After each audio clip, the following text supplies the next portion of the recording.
এতটুকুই বলবো সর্বশেষ, আজকে আমাদের শহীদ রইসুদ্দিনের হত্যাকাণ্ডের বিচারের দাবিতে আমরা প্রেস ক্লাবের সামনে দাঁড়িয়েছি। দেশবাসীর দৃষ্টি আকর্ষণ করে বলছি, রইস শব্দের অর্থ হচ্ছে ধনী। আজকে থেকে মনে রাখবেন, আহলে সুন্নাত ওয়াল জামাতের যারা অনুসারী, সুন্নিরা অর্থে সম্পদে গরিব হতে পারে, কিন্তু নবী প্রেমের ক্ষেত্রে, নবী প্রেমের দিক থেকে রইসুদ্দিনের মতো আমার ভাই রইসুদ্দিন হচ্ছে কোটিপতি, শিল্পপতির চাইতো আরো ধনী। কথা বলুন ঠিক কিনা? আজকের এই মুহূর্তে আন্দোলন আমাদের প্রেস ক্লাবের সামনে, আজকের মানববন্ধন বিক্ষোভ, মনে রাখবেন আজকের এই আন্দোলন কোন রক্ত আমার ভাই রইস দিয়েছেন ক্ষমতার জন্য নয়। আমার ভাই রইসের স্ত্রী বিধবা হয়েছেন, সন্তান এতিম হয়েছে, মা সন্তান হারা হয়েছে, সন্তান হারা মায়ের কান্দন আর্তনাদ জমিন থরথর করে কাঁপছে।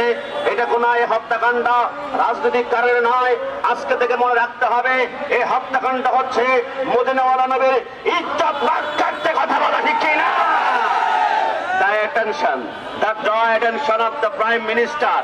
আমি এই মুহূর্তে মাননীয় প্রধানমন্ত্রীর দৃষ্টি আকর্ষণ করে বলছি, আপনি বাংলাদেশে আগমন করার পরে আপনি বলেছিলেন আই হ্যাভ এ প্ল্যান।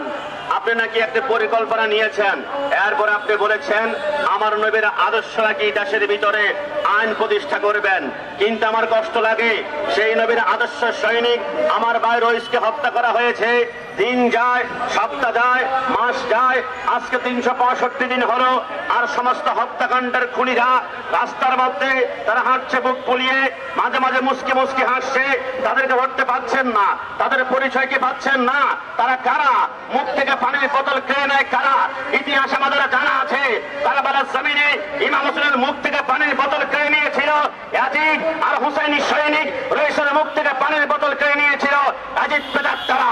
তাদের প্রতি সত্তর যদি গ্রেপ্তার করা না হয়, আহলে সুন্নাত ওয়াল জামাতের নিশানি ভাইয়েরা প্রত্যেকটা রাজপথে দফায় দফায় নামবে।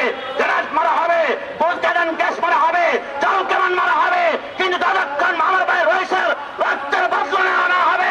রাজপথ ছাড়া যাবে না, যাবে না, যাবে না।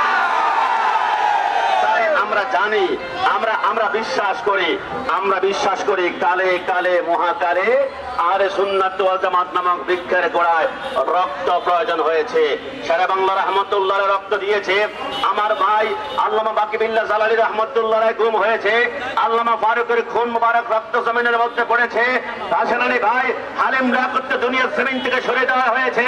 আমার ভাই রইসের রক্ত জমিনের মধ্যে পড়েছে। ঢাকাবাসী, রাজধানীবাসী শুনে নাও, যেখানে রইসের এক ফোঁটা রক্ত পড়েছে ওইখানে সুন্নিয়তের দুর্গ তৈরি হবে।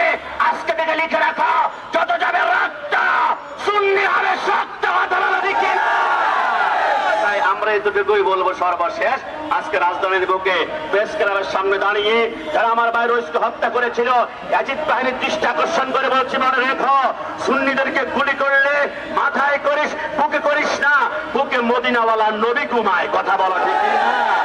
আসুন নারায়ে তাকবীর, নারায়ে রিসালাত, শহীদ রইসের রক্ত, শহীদ রইসের রক্ত।